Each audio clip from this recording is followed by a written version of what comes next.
The day began like any other at the Bureau of Accidental Happiness, a place where the dull hum of fluorescent lights accompanied the steady clatter of keyboards and the rustle of endless paperwork.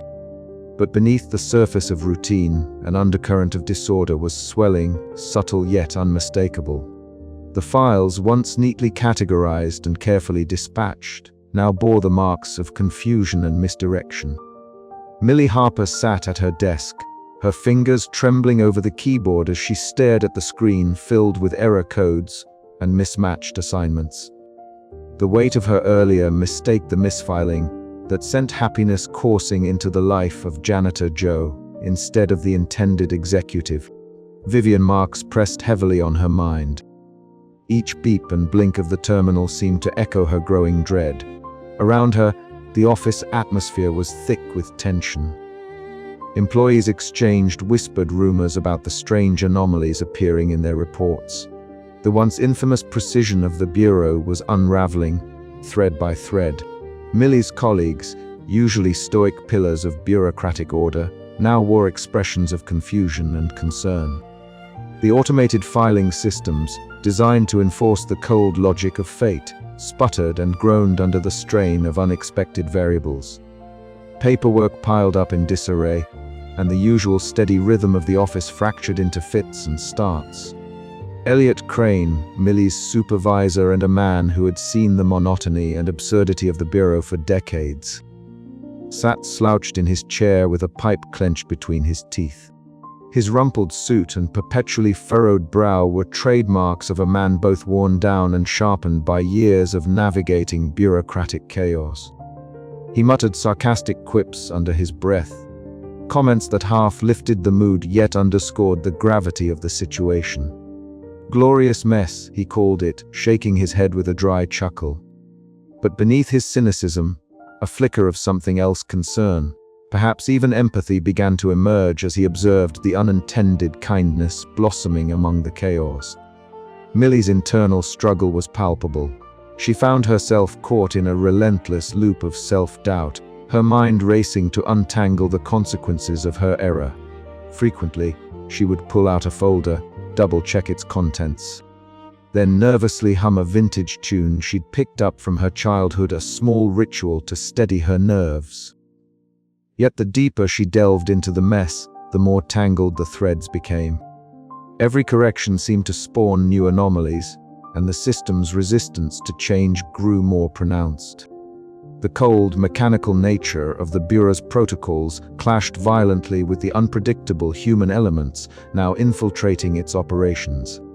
Meanwhile, Janitor Joe moved quietly through the corridors, a stark contrast to the office's disarray. His life, once defined by hardship and obscurity, had taken an inexplicable turn. Small miracles followed him like a gentle breeze. The stubborn copier that always jammed now worked flawlessly when he used it.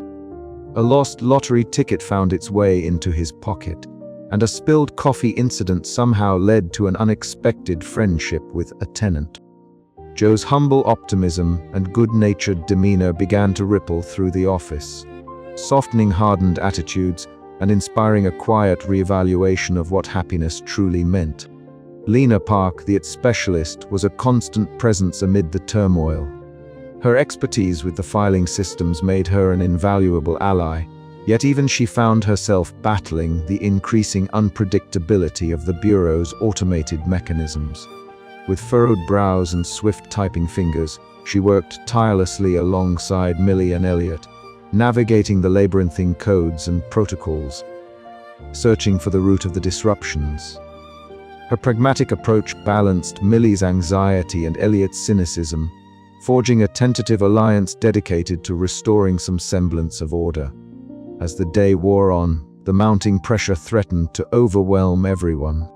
Millie's anxiety peaked, her hands trembling so badly she nearly dropped a stack of misfiled papers. In a rare moment of vulnerability, Elliot noticed and offered a wry smile. A silent acknowledgement that mistakes were part of the human condition, even in a place devoted to controlling fate. This small gesture sparked a subtle but meaningful shift in the office atmosphere. The rigid walls of the bureau seemed to breathe slightly, revealing cracks through which empathy and humor began to seep. Yet the chaos was far from resolved. The bureau's system, a relentless force of cold logic and strict protocols, continued to resist their efforts to amend the errors. Automated filing machines whirred stubbornly, rejecting commands and cycling through endless loops.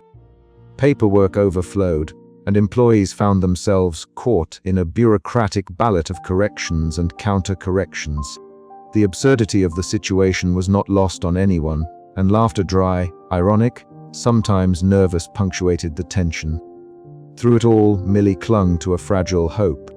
She realized that while the system aimed for perfect control, life's unpredictability had a stubborn way of asserting itself. The kindness emerging from her mistake, the unexpected happiness blossoming in unlikely places challenged everything she thought she knew about fate and order. And as the day drew to a close, with the office still buzzing but hearts a little lighter, Millie found herself quietly determined to navigate this chaos not by rigid rules, but with a newfound acceptance of imperfection. The chapter closes as Millie, sitting at her cluttered desk, surrounded by the hum of malfunctioning machines and the soft murmur of tentative optimism, glances up at the flickering fluorescent light overhead. The burr of accidental happiness was far from fixed, but in its imperfections, a strange and hopeful beauty had begun to take root. And somewhere down the hall, Janitor Joe's cheerful humming echoed a small, persistent reminder that sometimes happiness arrives in the most unexpected ways. What would happen next? Could order and chaos truly coexist, or was the bureau destined to spiral further into delightful disarray? Millie's journey was just beginning, and with it, the unpredictable dance of fate continued. Janitor Joe had always been the kind of man who moved unnoticed through the halls of the Bureau of Accidental Happiness. His overalls were perpetually smudged with the day's grime, and his smile was a quiet kind of kindness that never sought attention. But on this particular morning, as sunlight spilled through the lobby's large windows, casting a golden hue over the linoleum floors, something extraordinary happened. With his mop cart rattling softly behind him, Joe was making his usual rounds when a sudden gust of wind swept through the entrance, flipping a tenant's newspaper into the air. A bright, colorful lottery ticket fluttered and came to rest near his feet. He blinked, as if unsure whether the moment was real, then bent down to pick it up. The crowd that had been gathering in the lobby for the morning coffee break noticed the spectacle and slowly clustered around. Murmurs of surprise whispered through the air. "Well, would you look at that?" Joe said, his voice steady but tinged with disbelief. "Looks like Lady Luck's finally paying me a visit." The lottery ticket was no ordinary ticket, it was a winner.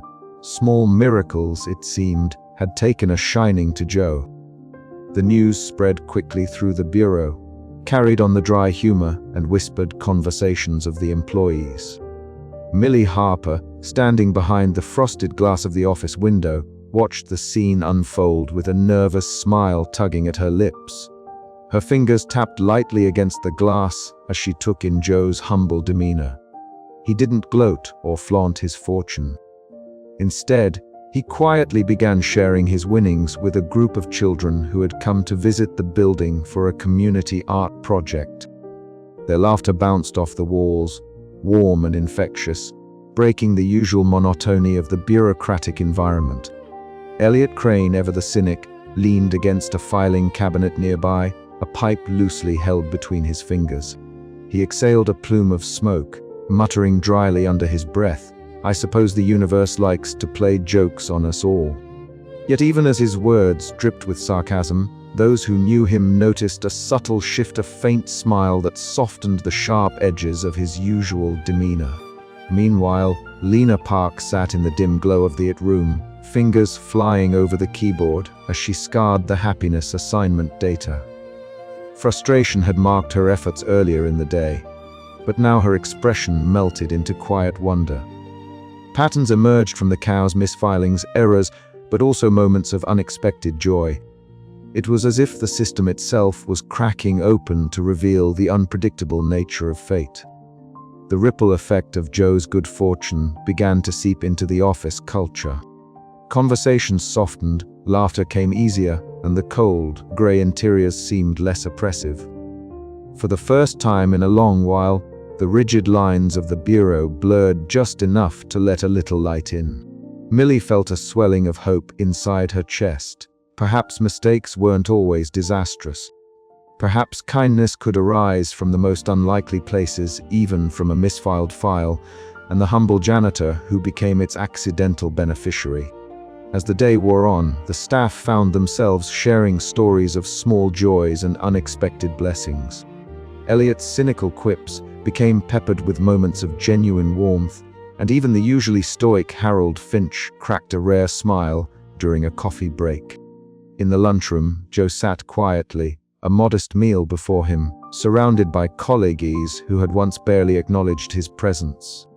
Now they listened intently as he recounted tales of serendipity, a lost earring found on a park bench, a free slice of pie from a generous stranger, a perfectly timed bus that saved him from an unexpected downpour. These simple moments, once invisible, now shimmered with newfound significance. The office buzzed with a renewed sense of possibility.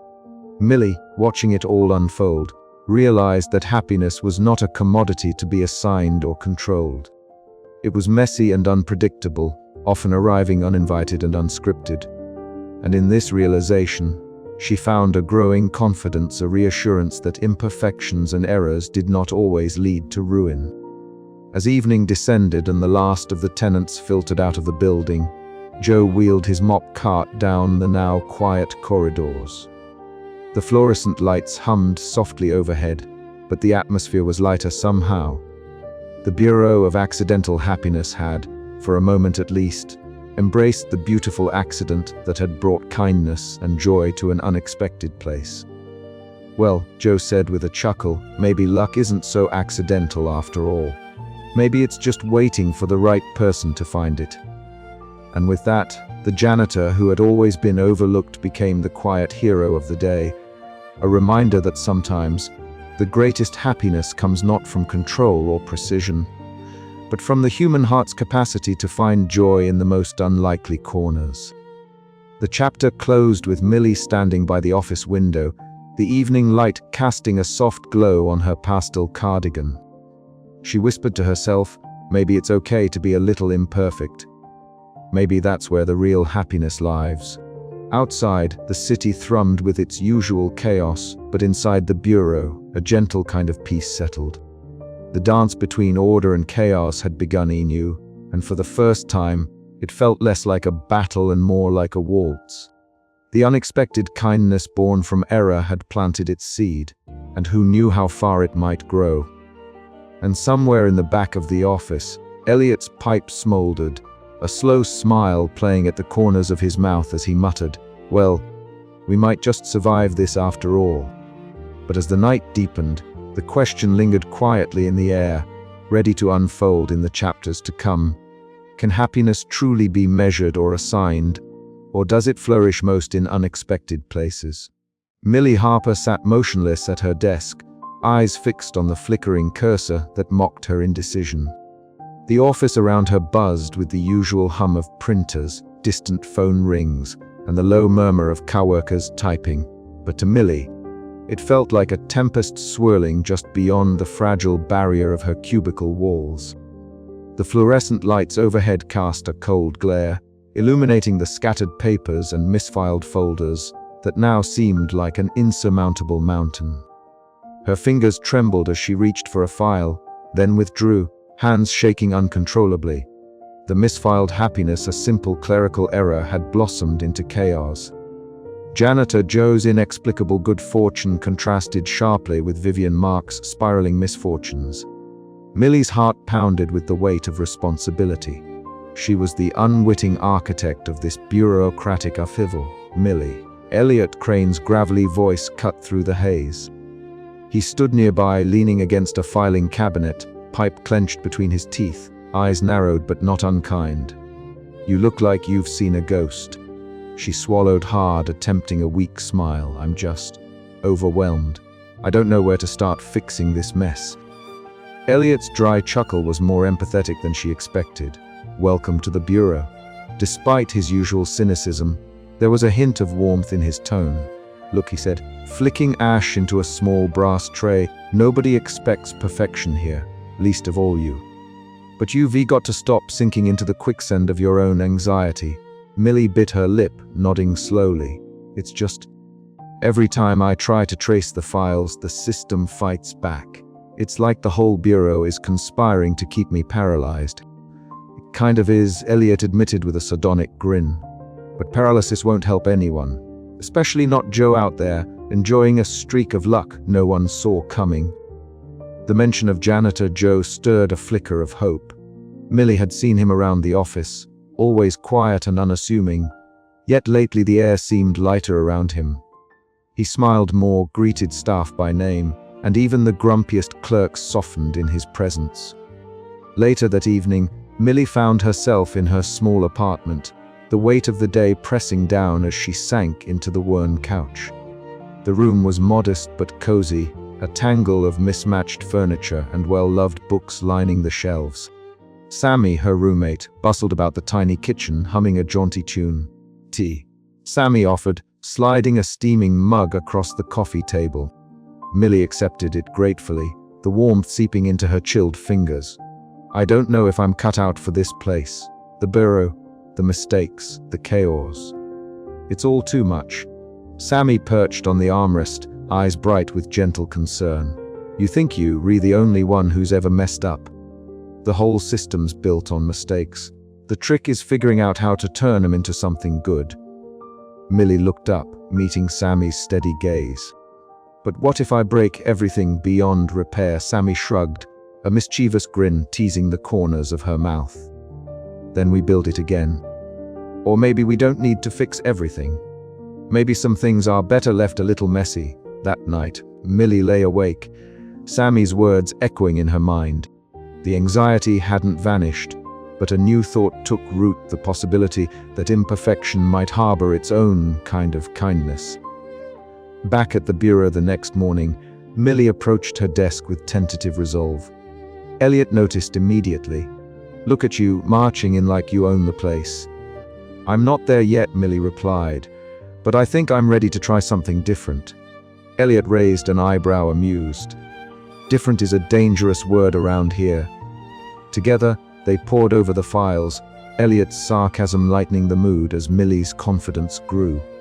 She realized that the chaos wasn't just a problem, it was an opportunity to rethink what the bureau's work truly meant.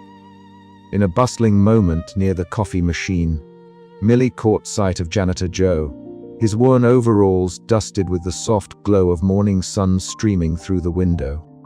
He smiled at her, a simple, genuine smile that carried the weight of unspoken gratitude. For a fleeting moment, Millie saw beyond the paperwork and protocols.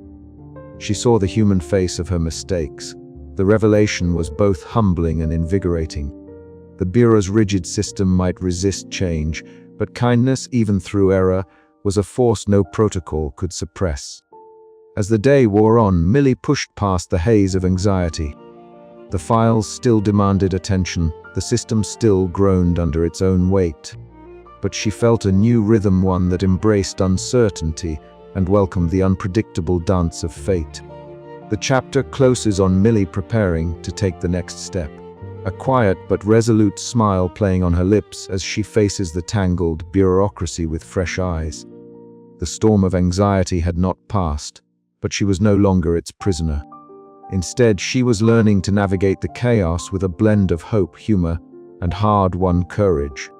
And somewhere, deep within the labyrinth of files and fortunes, the misplaced happiness continued to ripple, an accidental kindness blooming in the most unlikely of places. The morning had settled over the bureau of accidental happiness like a damp blanket. Heavy with the scent of stale coffee and the faint hum of fluorescent lights flickering overhead, Millie Harper sat at her desk, fingers trembling ever so slightly as she stared down at the chaos of color-coded files splayed before her. If anyone had told her on her first day that she would soon be embroiled in a crisis of cosmic proportions, she might have laughed nervously or perhaps fainted. But here she was, shoulder to shoulder with Elliot Crane and Lena Park, attempting to engineer a fix to a bureaucratic blunder that had sent happiness careening off course.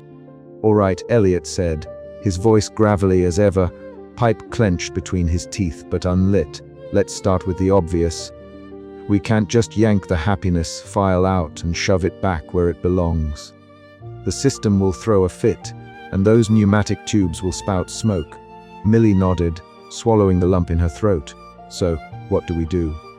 Lena adjusted her wireframe glasses and tapped rapidly on her tablet. "The filing system has fail-safes.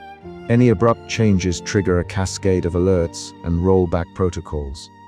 We need a gradual reassignment plan, something that mimics natural fluctuations in the system." Elliot smirked dryly. Natural fluctuations in a system designed to be perfectly ordered. That's like asking a cat to write a novel. They leaned in closer, the cluttered desk between them a battleground of sticky notes, official memos stamped with urgent in bold red, and a kaleidoscope of colored pens. Millie's pastel cardigan brushed against the glossy papers as she shuffled through the proposed protocols, each more complex than the last. "Step 1. She read aloud. Initiate low-level happiness diffusion to Janitor Joe's life stream, while simultaneously implementing a compensatory setback buffer for Vivian Marks. But keep it within the accepted variance range to avoid systemic alarms." Elliot rolled his eyes.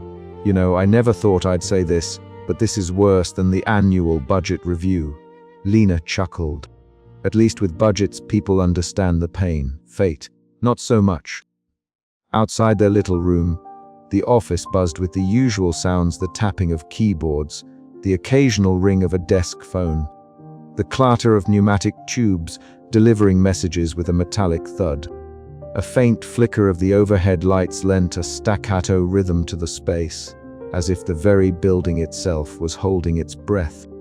Millie glanced up just in time to see Janitor Joe pass by, mop slung over his shoulder, the faintest smile lighting his weathered face. Their eyes met for a brief moment, and Millie felt a surge of warmth. Here was the human element amid the cold machinery of bureaucracy, a reminder of why this crazy dance mattered. "He doesn't know," she whispered, more to herself than to anyone else. Elliot gave a rare nod of agreement. "No, he doesn't. And maybe that's for the best."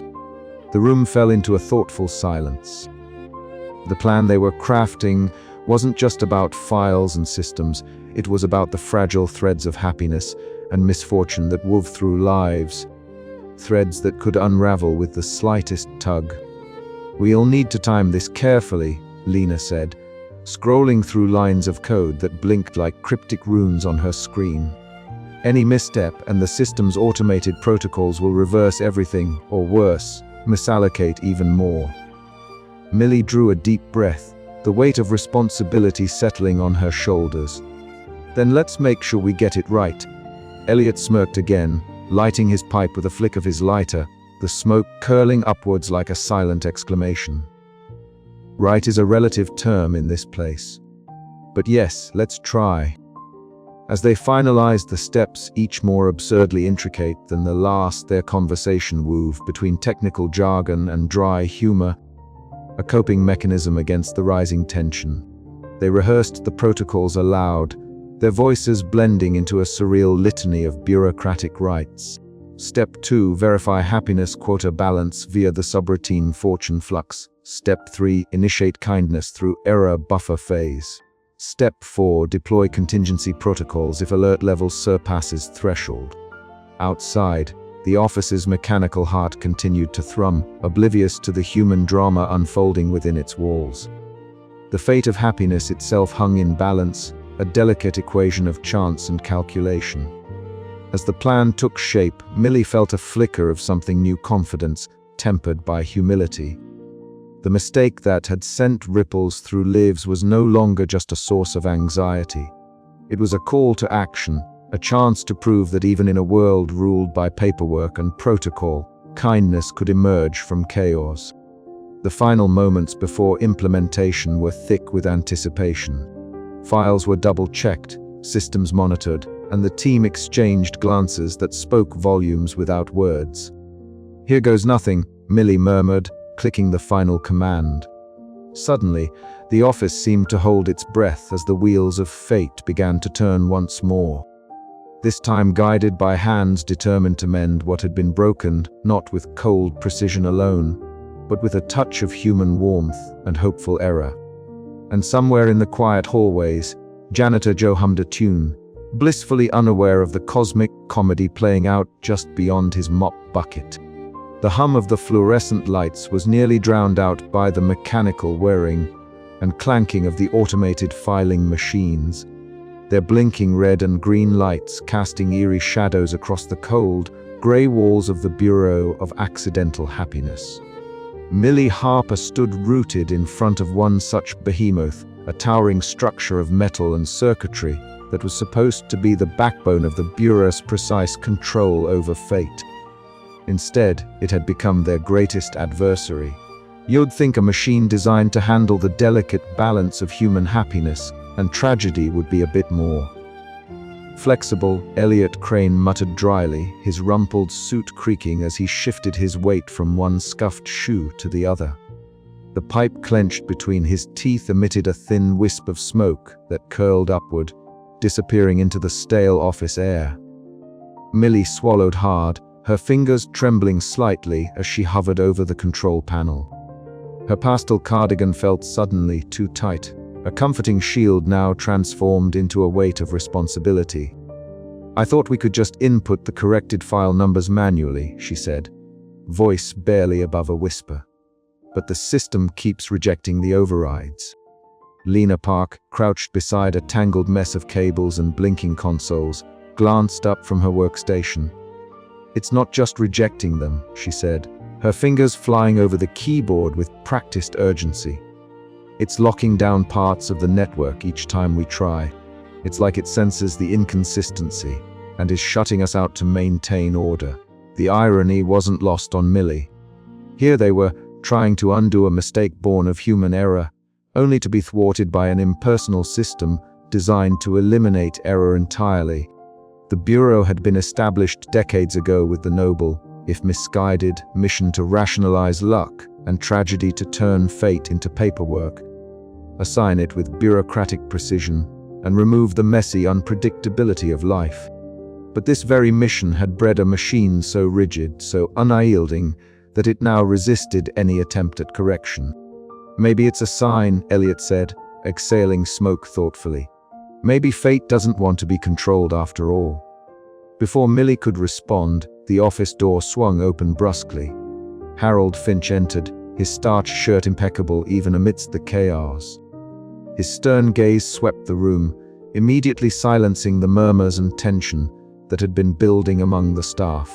"Status report," he demanded, voice cold and authoritative. Lena stood, brushing dust from her knees.